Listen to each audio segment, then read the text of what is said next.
దిగి వచ్చారు పోలీసులు.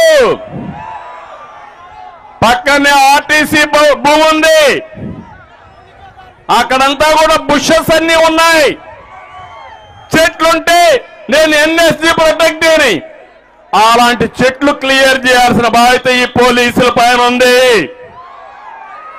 మన నాయకులు ఆ చెట్టులు క్లియర్ చేసి దానిపైన తప్పుడు కేసులు మన వాళ్ళ పైన పెడతారు. ఒకటే చెప్తున్నా, కౌంట్ డౌన్ ప్రారంభమైంది.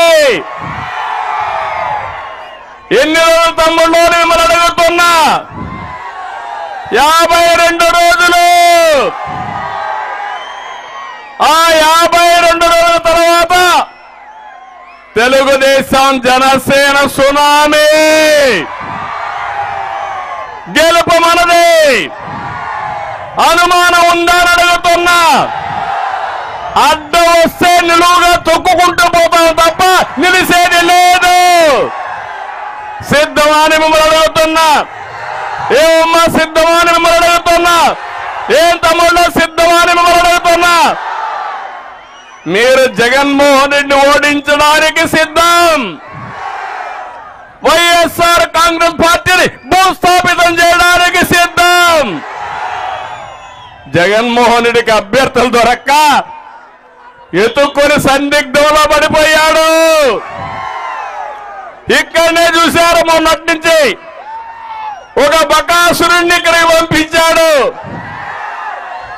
మళ్ళీ అనుకున్నాడు ఈ బకాసురుడితో లాభం లేదని ఇంకొక ఆయన పంపించే పరిస్థితికి వచ్చారు. మీరెవరు వచ్చినా ఒకటే చెప్తున్నా, గెలుపు రాసి పెట్టండి. కాసుకో జగన్మోహన్ రెడ్డి, నీ పులివెందల కూడా వై నాట్ పులివెందల?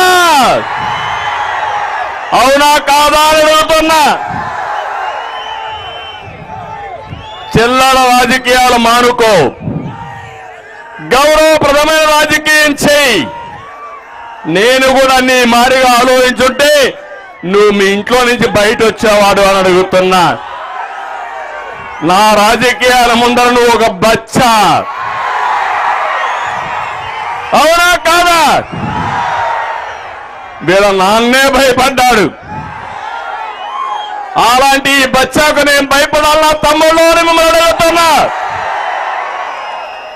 నేను పనిచేసేది తెలుగు జాతి కోసం, మీకోసం, ఈ పేదవాళ్ళ కోసం, నా తెలుగింటి ఆడబిడ్డల కోసం పనిచేస్తున్నా. నన్ను పని చేయకుండా చేయడం నిన్ను పుట్టించిన వాడి వల్ల కూడా చేత కాదని మరొకసారి హెచ్చరిస్తున్నా. అందుకని నేను ఒకటే మిమ్మల్ని అందరినీ కోరుతున్నా, రాజకీయాల్ని కలుషితం చేసిన వ్యక్తి ఎవరు ఎవరు ఎవరు అలాంటి వ్యక్తిని ఓడించాలన్నా లేదా అని మిమ్మల్ని అడుగుతున్నా. ఓడిస్తామని ఒక సంకల్పం చేయండి, గట్టిగా